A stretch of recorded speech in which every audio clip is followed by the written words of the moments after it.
porque a gente vai falar sobre essa condição, que segundo a OMS atinge 30% da população, mas ainda é conhecida como uma doença invisível. A dor existe, é real, mas nem sempre aparece nos exames. Nós estamos falando da dor crônica. Entre as dores crônicas mais comuns está a fibromialgia, que atinge cerca de 2 a 3% dos brasileiros. E sabia que é mais comum entre as mulheres? Agora, o que faz com que tantas pessoas, tenham fibromialgia e o quanto o nosso estilo de vida pode influenciar na dor? Então, vamos descobrir, gente? Quem nos explica é a reumatologista a doutora Marlise Simões. Seja muito bem-vinda. Boa tarde, que linda. Obrigada. Seja bem-vinda. Tudo bem, doutora? Tudo bem. Tudo bom, linda? Fica à vontade. Doutora, quando a gente fala de dor crônica, o que a gente está querendo dizer? Uma dor crônica é aquela dor persistente.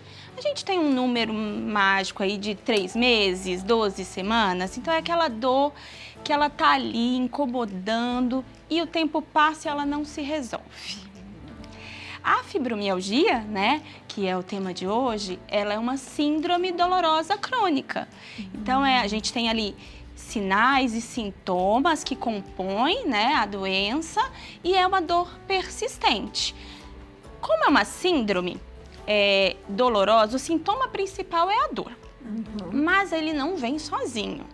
A gente tem ali uma fadiga muito intensa, a gente tem sintomas cognitivos, de alteração de memória, dificuldade de concentração, um pensamento mais lentificado, que essa parte cognitiva a gente chama de fibrofog, no caso da fibromialgia. Temos também muita associação com quadros psiquiátricos junto, ansiedade, depressão, que acabam potencializando essa dor.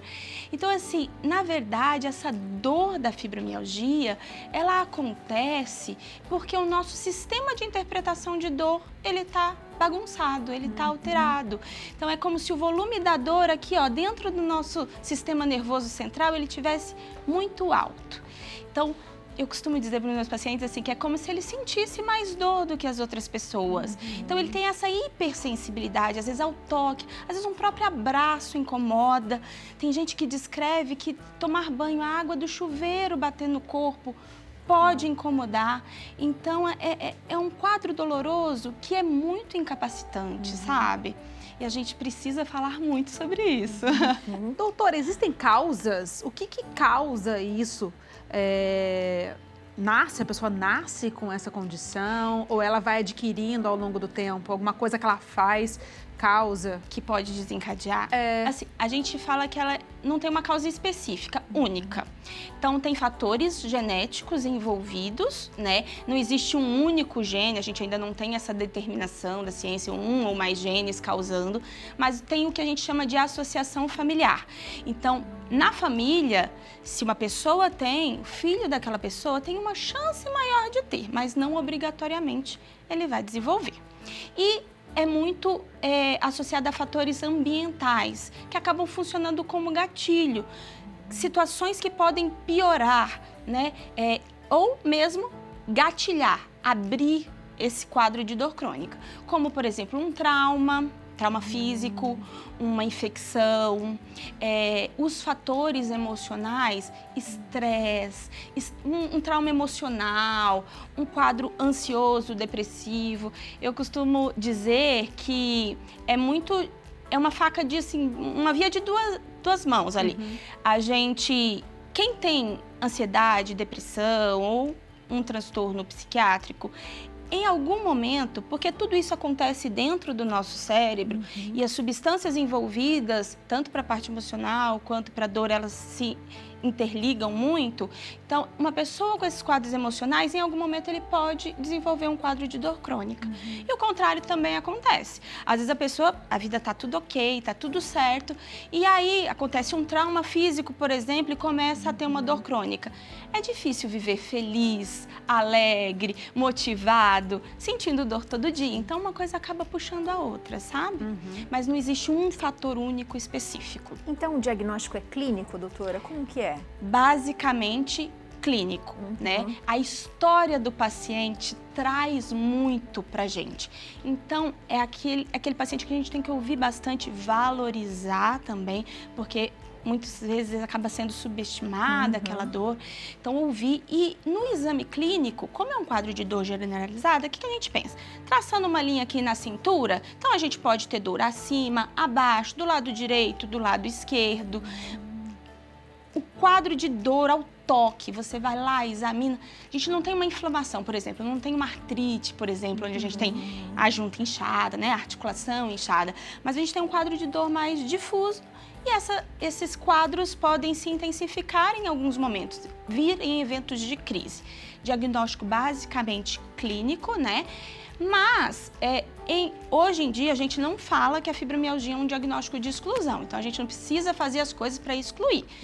A gente diz que é um diagnóstico de inclusão. Mas, muitas vezes, dependendo do que o paciente traz, a gente vai, sim, solicitar alguns exames, porque algumas doenças, elas podem simular, falsear, parecer um quadro de fibromialgia.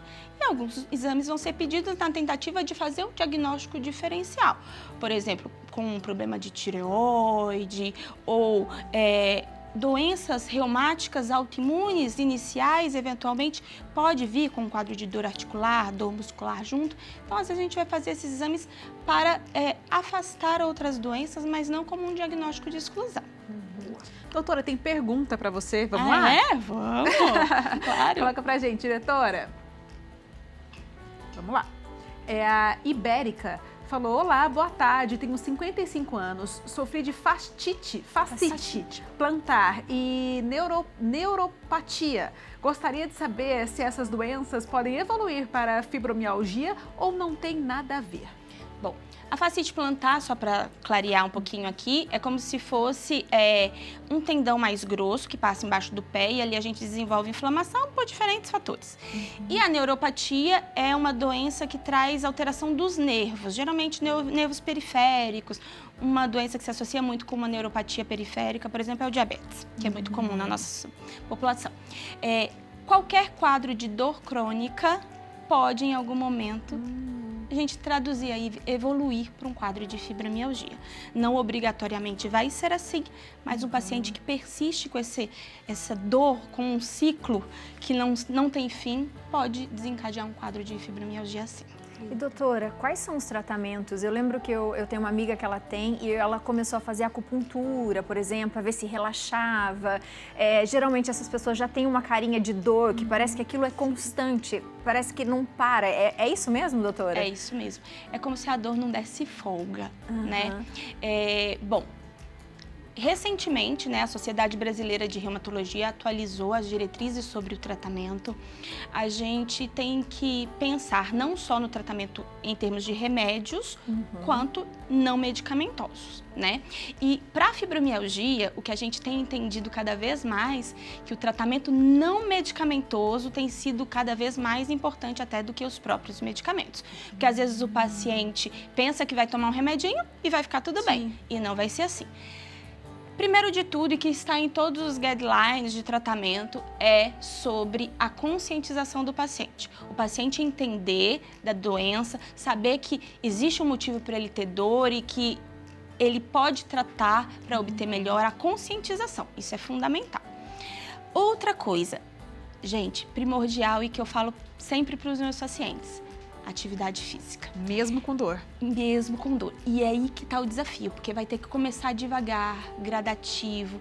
No limite, às vezes vai começar com uma caminhada básica de 5 minutos, que não parece que é nada, mas para aquele paciente é muita coisa. Então, o exercício físico. As evidências apontam, sobretudo, para os exercícios aeróbicos e de fortalecimento muscular. O alongamento ajuda, mas numa evidência menor. E a associação aeróbico, como uma caminhada, uma natação, uma corrida, enfim, e o de força, o treino de força, juntos, eles são melhores ainda. E além do exercício que a gente vai fazer, atenção com o sono. Gente, o sono é um ponto-chave da fibromialgia. É aquele sono que não descansa, não importa quanto tempo aquela pessoa durma. Então, tem que cuidar do sono. Muitas vezes precisa tratar adequadamente o sono. fazer uma boa higiene do sono, né? Não menosprezar a importância do sono, porque a gente vive numa cultura de que, eu vou priorizar tudo menos o sono. Né? Deixa isso pra lá, vou me trabalhar até tarde e tal. E aí o sono vai ficando de lado. E isso agudiza a nossa dor. Um sono ruim, mesmo para quem não tem doença. Se você não dorme bem, no outro dia você tá ali não se sentindo tão bem. Sono, manejar estresse, que é o desafio da vida moderna. Para todos, né? Desafio da vida moderna. Então, se você percebe que está com alguma dificuldade ou com algum fator psicoemocional associado, não retarda em procurar, não. Não tenha preconceito, procure uma terapia.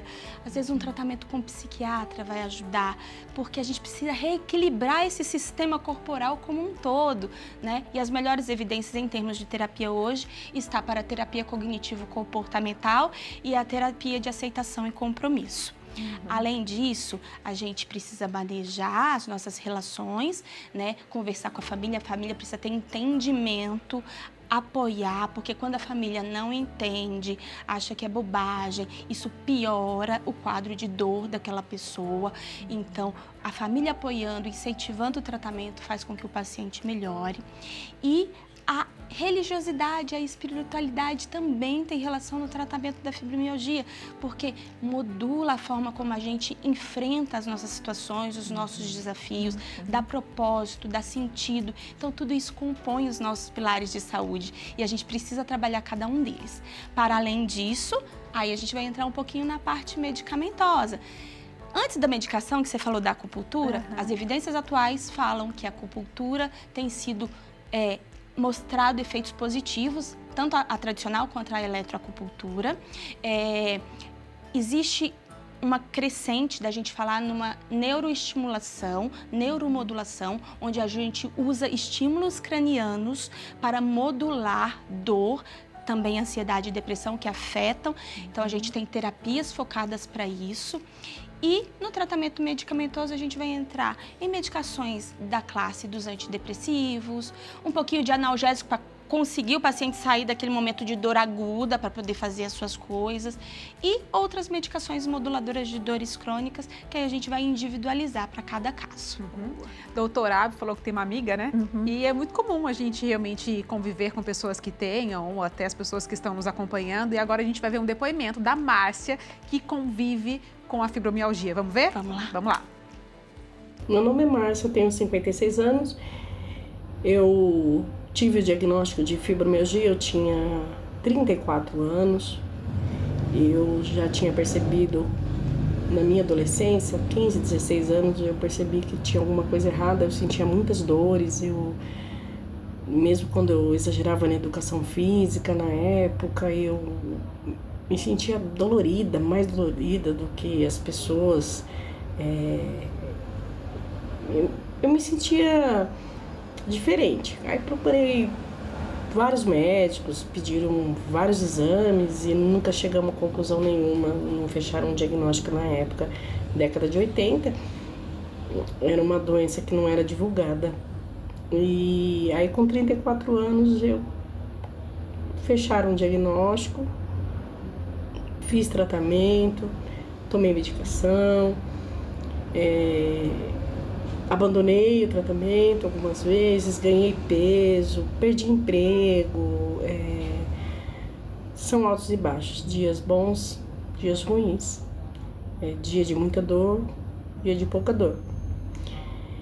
E as pessoas não conseguem compreender e às vezes quem está do seu lado, familiares, esposo, acha que você está sem vontade de fazer as coisas, que é como se fosse uma preguiça e assim, não tem como você explicar que seu corpo está doendo muito. Mas, damos aí. A gente tem que persistir no tratamento e ser otimista, porque é uma doença que não tem cura, mas a gente consegue sim conviver com ela. Que importante, né? Poder falar sobre isso e ser ouvida, né? Que a gente ouça mais as pessoas, porque sentir dor ninguém merece, né? Esses relatos são muito comuns no nosso consultório do reumatologista e essa peregrinação até chegar ao diagnóstico muitas vezes não é fácil, né? Atribuído muitas vezes a causas emocionais, isso é psicológico, é da sua cabeça, deixa isso pra lá.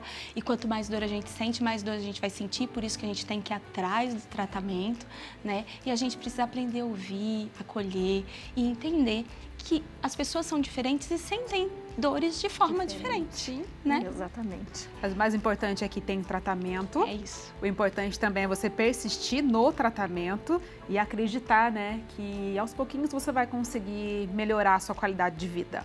Com certeza. Doutora, seja sempre bem-vinda. Ai, muito obrigada, meninas. Foi um prazer. Estou à disposição. Obrigada, doutora. Olha só, você de casa aproveita para seguir a doutora nas redes sociais. Os contatos estão todos aí na tela. Se tiver dúvida, pergunta para a doutora já voltar e falar mais sobre esses assuntos com a gente, né? Sim, senhora.